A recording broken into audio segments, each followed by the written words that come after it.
ನಮಸ್ತೆ ಎಲ್ಲರಿಗೂ.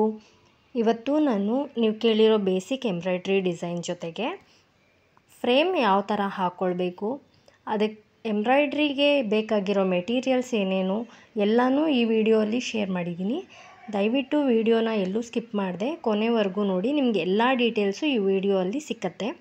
ಮೊದಲಿಗೆ ನಾನು ಫ್ರೇಮ್ ಯಾವ ರೀತಿ ಹಾಕೋದು ಅಂತ ತೋರಿಸ್ತಿದ್ದೀನಿ. ನಾನು ಇಲ್ಲಿ ಚಿಕ್ಕ ಫ್ರೇಮ್ನ ತೊಗೊಂಡಿದ್ದೀನಿ. ನೋಡಿ, ಇದಕ್ಕೆ ಲಾಕ್ ಇದೆ, ನೀವು ನೋಡ್ತಾ ಇರ್ಬೋದು. ನಾನು ಒಂದು ರಿಂಗ್ನ ಕೆಳಗಡೆ ಗ್ರೀನ್ ಕಲರ್, ಮತ್ತು ಇನ್ನೊಂದು ರಿಂಗ್ ಬರುತ್ತೆ. ಒಂದು ಫ್ರೇಮ್ಗೆ 2 ರಿಂಗು, ಇದು ಇನ್ನೊಂದು ರಿಂಗ್. ಕ್ಲಾತ್ನ ಹಾಕಿದ್ಮೇಲೆ ನೋಡಿ, ಕ್ಲಾತ್ನ ನೀಟಾಗಿ ಹಾಕ್ಕೊಳ್ಳಿ. ಅದ್ರ ಮೇಲೆ ಇನ್ನೊಂದು ರಿಂಗ್ನ ಈ ಥರ ಫಿಕ್ಸ್ ಮಾಡ್ಕೊಳ್ಬೇಕು.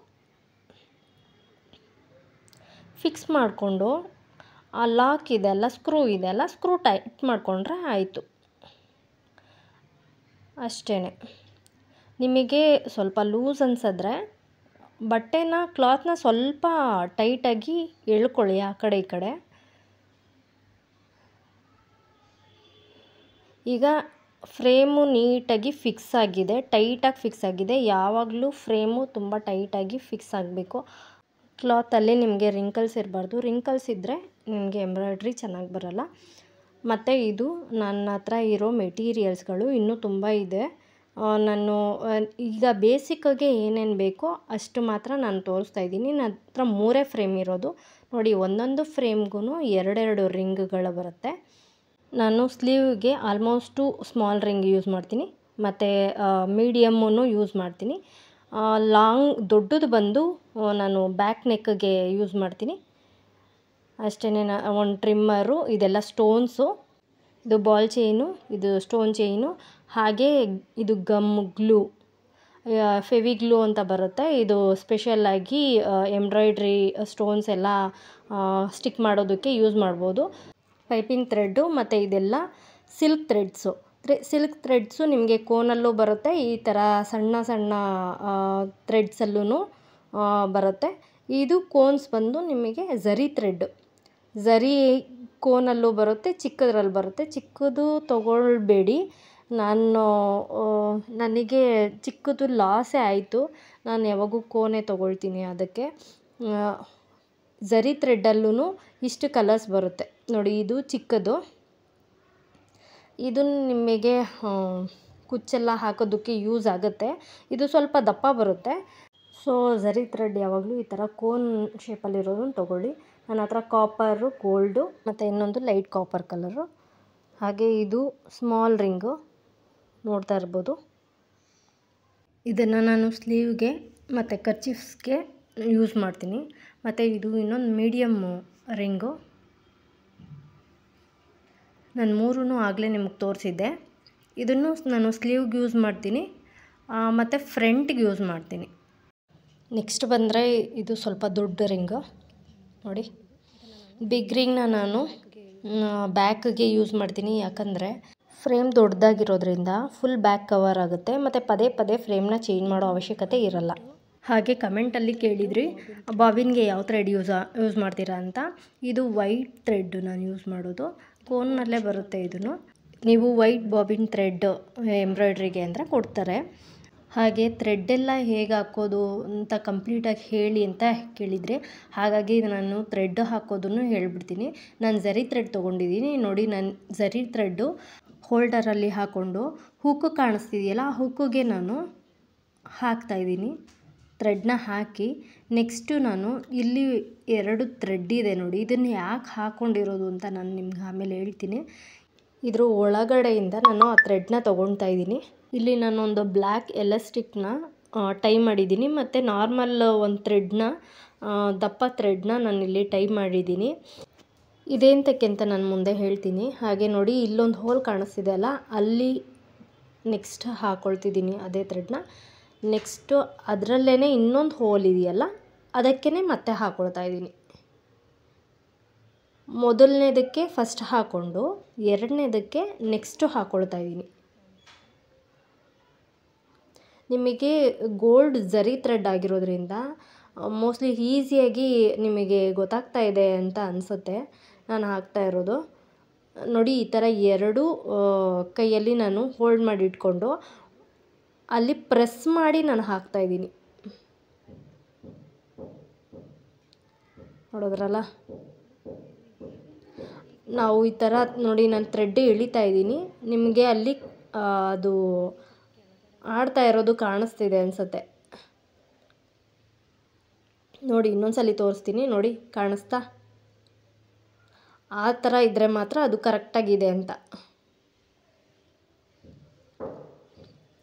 ಈಗ ಮೇಲ್ಗಡೆ ಒಂದು ಹೋಲ್ ಕಾಣಿಸ್ತಾ ಇದೆ ನೋಡಿ, ಎರಡರಲ್ಲಿ ಯಾವ ಹೋಲ್ಗಾದರೂ ಹಾಕ್ಕೊಳ್ಬೋದು. ನಾನು ಫಸ್ಟ್ನೇ ಹೋಲ್ಗೆ ಹಾಕ್ಕೊಳ್ತಾ ಇದ್ದೀನಿ. ನೆಕ್ಸ್ಟು ಮತ್ತೆ ನಾನು ಎರಡೂ ಕೈಯಲ್ಲಿ ಅದೇ ಥರನೇ ಥ್ರೆಡ್ನ ಹೋಲ್ಡ್ ಮಾಡಿಟ್ಕೊಂಡು ನೋಡಿ, ಅಷ್ಟೇ, ಇನ್ನೇನಿಲ್ಲ. ನೆಕ್ಸ್ಟು ನಾನು ನೀಡಲ್ಗೆ ಯಾವ ರೀತಿ ಹಾಕ್ಕೊಳ್ಳೋದು ಅಂತ ತೋರಿಸ್ತೀನಿ. ನೀಡಲ್ಲು ಆ್ಯಕ್ಚುಲಿ ಎಂಬ್ರಾಯ್ಡ್ರಿಗೆ ಫ್ರಂಟು ನಮ್ಮ ಫೇಸ್ ಸೈಡೇ ಇರುತ್ತೆ. ಸೊ ನಿಮಗೆ ಇಲ್ಲಿ ಹೋಲ್ ಕಾಣಿಸ್ತಾ ಇದೆಯಾ? ಆ ಹೋಲ್ಗೆ ಫ್ರಂಟ್ ಸೈಡಿಂದನೇ ಹಾಕ್ಕೊಳ್ತಾಯಿದ್ದೀವಿ.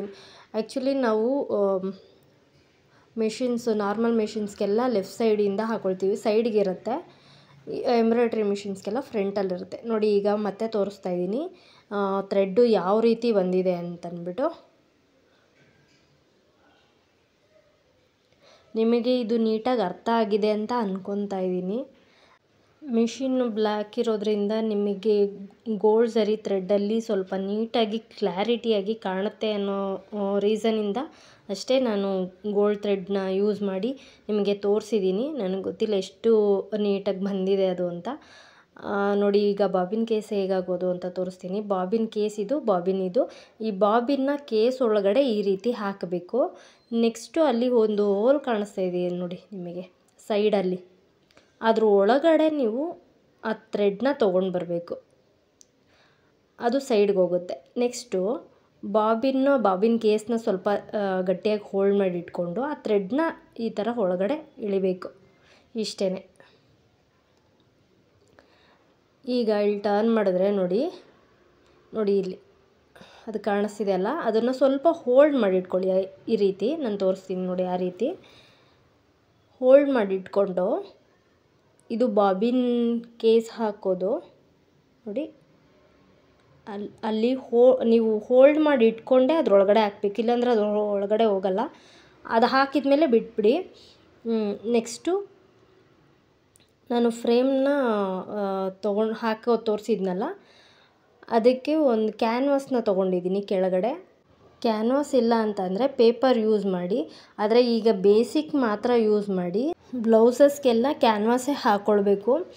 ಕ್ಯಾನ್ವಾಸ್ ಹಾಕ್ಕೊಂಡ್ರೆ ನಿಮಗೆ ಸ್ಟಿಚ್ಚು ನೀಟಾಗಿ ಬರುತ್ತೆ. ಪೇಪರ್ ಹಾಕ್ಕೊಂಡ್ರೆ ನಿಮಗೆ ಆ ಫಿನಿಶಿಂಗು ಅಷ್ಟು ಕ್ಲಿಯರಾಗಿ ಬರಲ್ಲ.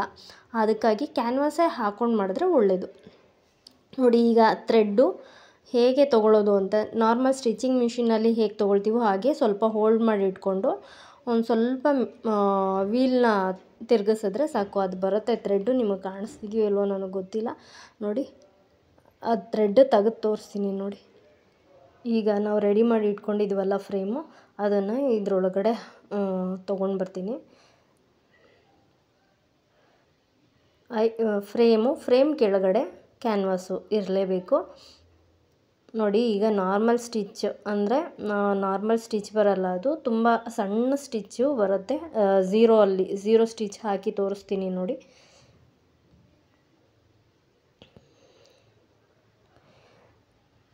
ಮಿಷಿನ್ ಏನೋ ಸ್ವಲ್ಪ ಪ್ರಾಬ್ಲಮ್ ಆದಂಗಿದೆ, ಗೊತ್ತಿಲ್ಲ.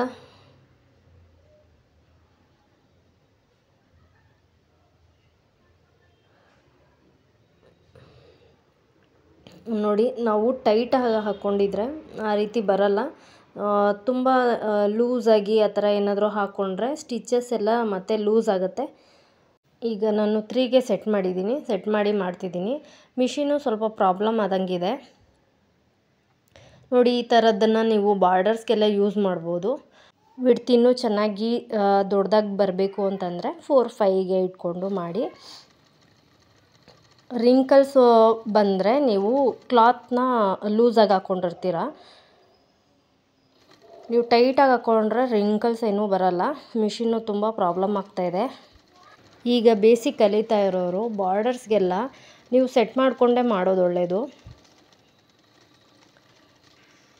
ನೋಡಿ, ನಿಮಗೆ ಇಷ್ಟು ವಿಡ್ತ್ ಸಾಕು ಅಂತಂದರೆ ಈ ಥರ ಮಾಡ್ಕೊಳ್ಳಿ. ನೀವು ಫಸ್ಟು ಈ ಥರ ವೇಸ್ಟ್ ಕ್ಲಾತಲ್ಲಿ ಮಾಡಿ ನೋಡಿ. ಮೊದಲಿಗೆ ಪೇಪರಲ್ಲೇ ಮಾಡಿದ್ರಲ್ವ, ಆ ಥರ ಎಲ್ಲ ಮಾಡಿದರೆ ನಿಮಗೆ ಬ್ಯಾಲೆನ್ಸಿಂಗ್ ಒಂದು ಐಡಿಯಾ ಬಂದಿರುತ್ತೆ. ಈ ಥರ ಫ್ರೇಮ್ ಹಾಕ್ಕೊಂಡು ಮಾಡಿದಾಗ ನಿಮಗೆ ಗೊತ್ತಾಗುತ್ತೆ ಹೇಗೆ ಬ್ಯಾಲೆನ್ಸ್ ಮಾಡಬೇಕು, ಹೇಗೆ ಫ್ರೇಮ್ನ ಮೂವ್ ಮಾಡಬೇಕು. ನೋಡಿ, ಈಗ ನಾನು 4ಗೆ ಫಿಕ್ಸ್ ಮಾಡಿದ್ದೀನಿ. ಈಗ ಮಾಡ್ತಿದ್ದೀನಿ ನೋಡಿ. ಮಿಷಿನ್ ಮಾತ್ರ ತುಂಬ ಪ್ರಾಬ್ಲಮ್ ಆಗ್ತಾಯಿದೆ. ಏನಾಗಿದೆ ಅಂತ ಗೊತ್ತಾಗ್ತಿಲ್ಲ ನನಗೆ.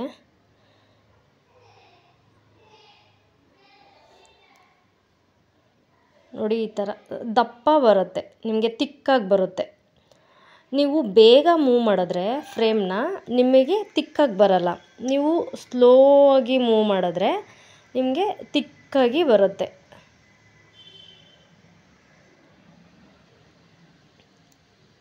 ನೋಡ್ತಿದ್ದೀರಲ್ಲ, ತಿಕ್ಕಾಗಿ ಬರ್ತಾಯಿದೆ. ಇಷ್ಟೇ. ನೀವು ಮಾಡಬೇಕಾದ್ರೆ ನೀವು ಒಂದು ಲೈನ್ಸ್ ಹಾಕೊಂಬಿಡಿ.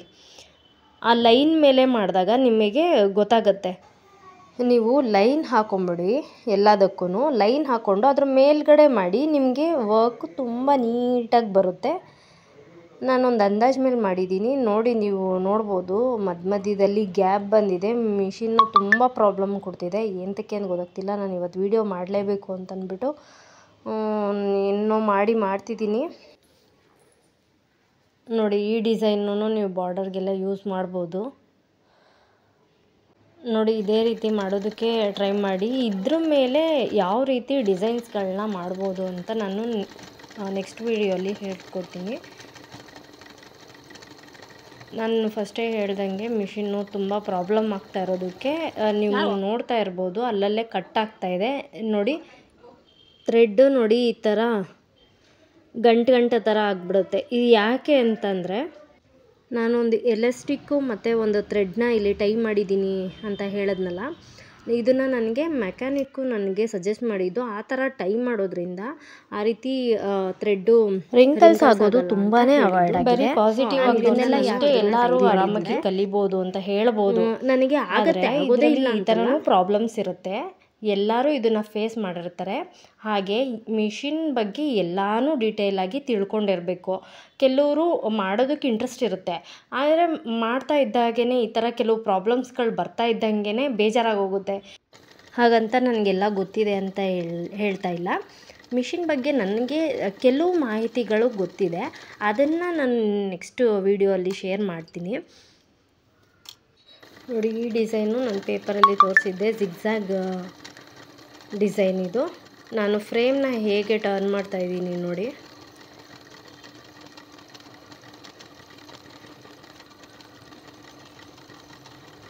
ನೀವು ಫ್ರೇಮ್ನ ಹೇಗೆ ಟರ್ನ್ ಮಾಡ್ತೀರೋ ಹಾಗೆ ಡಿಸೈನ್ ಬರುತ್ತೆ. ಇದನ್ನು ಅಷ್ಟೇ, ನಾವೇನಾದ್ರು ತಿಕ್ಕಾಗಿ ಬೇಕು ಅಂತಂದರೆ ಫ್ರೇಮ್ನ ಸ್ವಲ್ಪ ಸ್ಲೋ ಆಗಿ ಟರ್ನ್ ಮಾಡಬೇಕು. ನಮಗೆ ತಿಕ್ಕಾಗಿ ಬೇಡ ಅಂದರೆ ಫಾಸ್ಟಾಗಿ ಮೂವ್ ಮಾಡಬೇಕು. ಮಿಷಿನ್ ಮಾತ್ರ ತುಂಬಾ ಪ್ರಾಬ್ಲಮ್ ಆಗ್ತಾಯಿದೆ. ನಾನು ವಿಡಿಯೋ ಮಾಡಲೇಬೇಕು ಅಂತ ಅಂದ್ಬಿಟ್ಟು ಮಾಡ್ತಾಯಿದ್ದೀನಿ. ಏನಾಗಿದೆ ಅಂತ ಗೊತ್ತಿಲ್ಲ. ನಾನು ಇದನ್ನು ಕಂಪ್ಲೀಟ್ ಮಾಡಿಬಿಟ್ಟು ಆಮೇಲೆ ನೋಡೋಣ ಅಂತ ಅಂದ್ಕೊಂಡಿದ್ದೀನಿ. ಇನ್ನೊಂದು ಡಿಸೈನ್ ಮಾಡಿ ನಾನು ಲಾಸ್ಟ್ ಮಾಡ್ತೀನಿ. ನೆಕ್ಸ್ಟ್ ವೀಡಿಯೋಲಿ ನಾನು ಕಂಟಿನ್ಯೂ ಮಾಡ್ತೀನಿ. ಇದ್ರ ಮೇಲೆ ಯಾವ್ಯಾವ ರೀತಿ ಡಿಸೈನ್ಸ್ ಮಾಡ್ಬೋದು ಅಂತ ನಾನು ನೆಕ್ಸ್ಟ್ ವೀಡಿಯೋಲ್ಲಿ ಹೇಳ್ಕೊಡ್ತೀನಿ. ಮತ್ತು ನನ್ನ ಮಿಷಿನ್ಗೆ ಏನಾಗಿತ್ತು ನಾನು ಶೇರ್ ಮಾಡ್ತೀನಿ.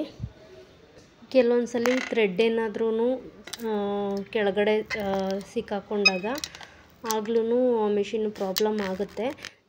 ದೊಡ್ಡದೇ ಸಿಕ್ಕಾಕೊಳ್ಬೇಕು ಅಂತಲ್ಲ, ಸಣ್ಣ ಥ್ರೆಡ್ಡು ಸಿಕ್ಕಾಕೊಂಡಾಗ್ಲೂ ಸ್ವಲ್ಪ ಪ್ರಾಬ್ಲಮ್ಗಳಾಗುತ್ತೆ. ಅದಕ್ಕೆ ನೋಡ್ಕೊಳ್ತಾ ಇರಬೇಕು.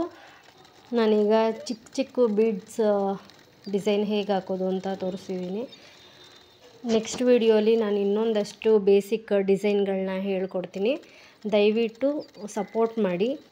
ಹಾಗೆ ಎಂಬ್ರಾಯ್ಡ್ರಿ ಡಿಸೈನ್ ಕಲಿಬೇಕು ಅಂತಿರೋರು ದಯವಿಟ್ಟು ಇದನ್ನು ಒಂದು ಸತಿ ಮನೇಲಿ ಟ್ರೈ ಮಾಡಿ. ನಿಮಗೆ ಇಷ್ಟ ಆದರೆ ಮಾತ್ರ ಲೈಕ್ ಮಾಡಿ, ಕಮೆಂಟ್ ಮಾಡಿ, ನಿಮಗೇನಾದರೂ ಡೌಟ್ಸ್ ಇದ್ದರೆ. ಹಾಗೆ ಸಬ್ಸ್ಕ್ರೈಬ್ ಮಾಡಿ. ನೋಡಿದ್ರಲ್ಲ ಬೀಡ್ಸ್ ಡಿಸೈನು, ನೀವು ಒಂದ್ಸತಿ ಟ್ರೈ ಮಾಡಿ ಇದನ್ನೆಲ್ಲ.